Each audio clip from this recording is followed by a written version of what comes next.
Hi there, you guys. Welcome back to my countdown of my top 20 favorite films of all times list. Well, we finally reached it. Here's my number one.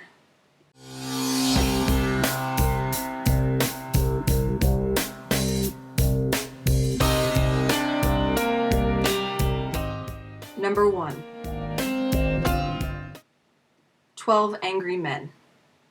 This may seem like a little bit of an odd choice, but this movie is probably one of my favorite classic films. The whole point of this movie is the fact that you have 12 men that are part of a jury in, I think, 1950s, 1960s America, and they're currently in on a trial for a young man who's, I think, at the age of 18, who is being charged with murder of his father.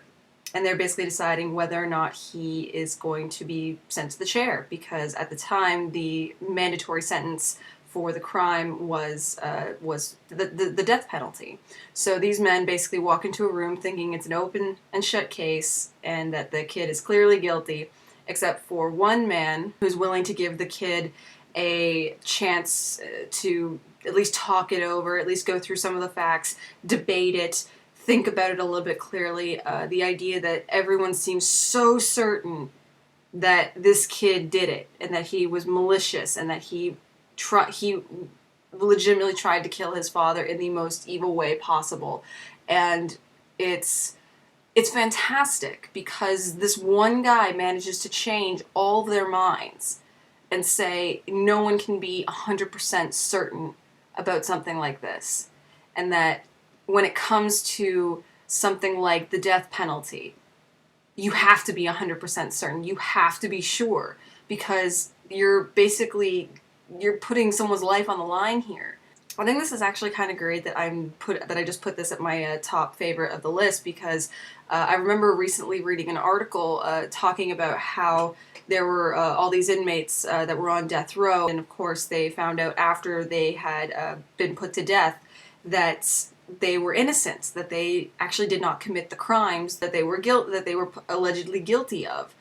So they ended up putting in the article all these photos of the last meals that each of these inmates had eaten right before they were killed. And these are innocent people. These are people who were constantly trying to say, "I didn't do it. I did not commit this crime," and because people were manipulative and because people didn't care about the truth, all they cared about was either filling a quota or because they just didn't care enough, they sentenced so many innocent men and women to death. And I think this movie does a great job of showing the point, especially the philosophical points of no one can ever be 100% certain about something. And this is kind of the point I also have a lot with my atheism. And it's sort of, I know I keep talking about my atheism a lot, but like, it kind of makes sense to me, because it was one of the first movies I saw in my philosophy class when I was in high school. And it was the movie that actually got me thinking more about the religion I was a part of, which was Catholicism. I watched this in a Catholic high school in my philosophy class. And the whole point of it was the idea that even if you feel so certain about something, realistically, nobody can be 100% sure of something, because even if we were there and we experienced it, our bias, our position can skew our perception on something. Like in the movie, you have a woman who they figured that she had eye problems because of the indentations that you get when you wear eyeglasses. She was supposedly had seen this teenager kill his father in the middle of the night through train without her glasses on, because it was the middle of the night. She just woken up, and obviously you don't sleep with your glasses on. So they were basically realizing that the more and more you think about the evidence that the prosecution was putting forward and that the defense didn't talk about, because because the defense lawyer just probably didn't care about the case. This is the evidence that they have to try and convict somebody of murder, to put them to death. And you realize that's flimsy evidence. It may seem open and shut to you, but until you actually start investigating, until you actually start thinking about it a little bit more, and you realize that it's so hard to be 100% certain about something, there's always room for doubt. And that's kind of the point, is that, you know, you can be optimistic about something. You can say, you know, I am incredibly certain about something, but you will never be 100% certain. You will never for sure be able to guarantee anything in life if you really think about it. And this movie does a fantastic job of talking about that, of talking about how each of these men come from a different perspective as to why they would vote either guilty or not guilty. You know, you have one man that's completely apathetic towards the whole thing. He doesn't care. He's just there because he's, you know, it's jury duty. You go because you have to. You have another man who is prejudiced against the demographic that the teenager comes from, which is the slums, and he's also a minority. So he's naturally going to have a prejudice against him because he's an old, white, middle-class man. You have a man who seems very pragmatic and very intelligent, but he seems very analytical. But then when he actually starts to think about it a little bit deeper, he realizes even no matter how much analysis you put into this, you still can't be 100% certain about this. There's no way you can. You have a guy who is just vindictive, and he's a sadist, and he just wants to be the executioner, and he wants to be the man that sends that kid to the chair.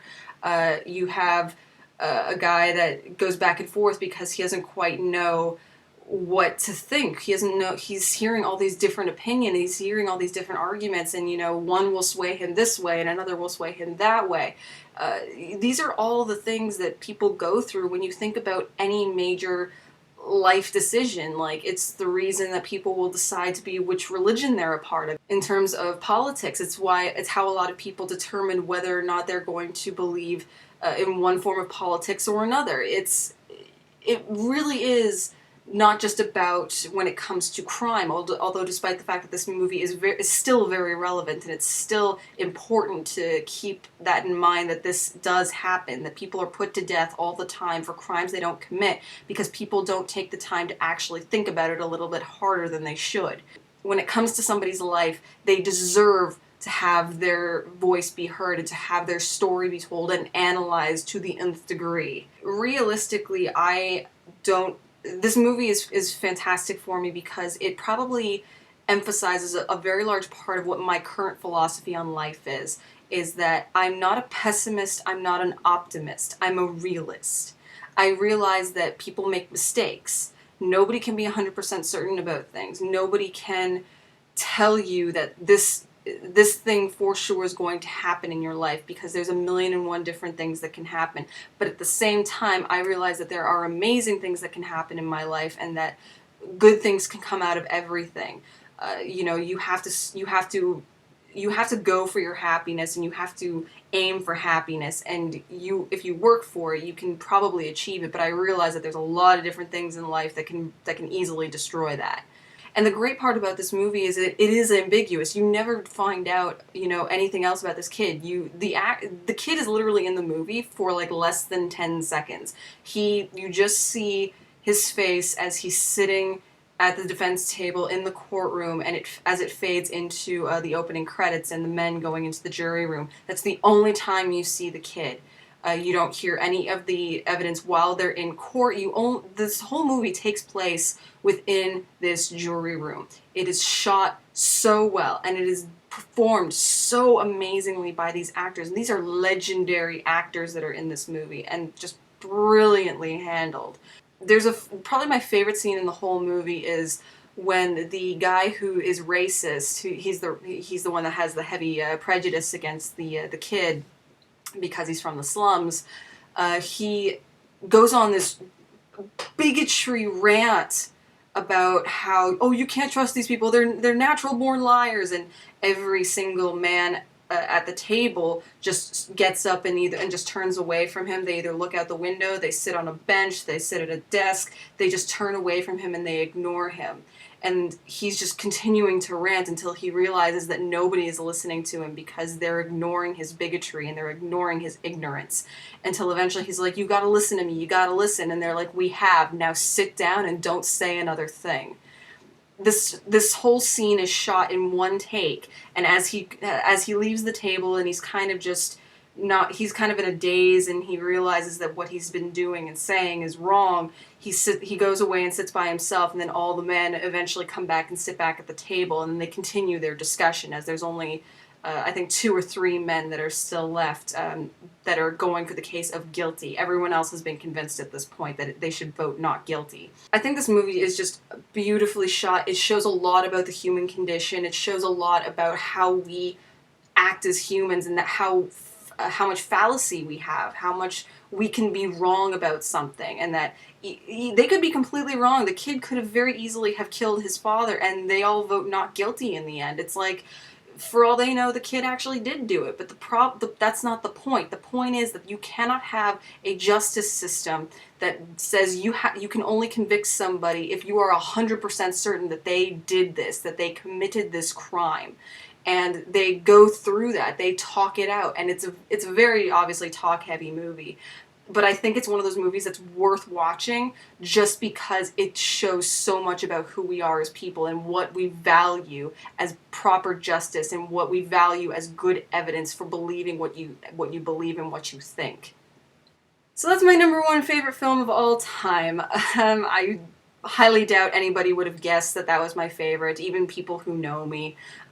It does kind of come out of left field, but I mean, I'm not one of those people where it's like I look back on the great classic films like Gone with the Wind and stuff like that as my favorites. I mean, I really don't like Gone with the Wind all that much, but it's like that movie really is. It's my favorite classic because it is so true about who we are as people.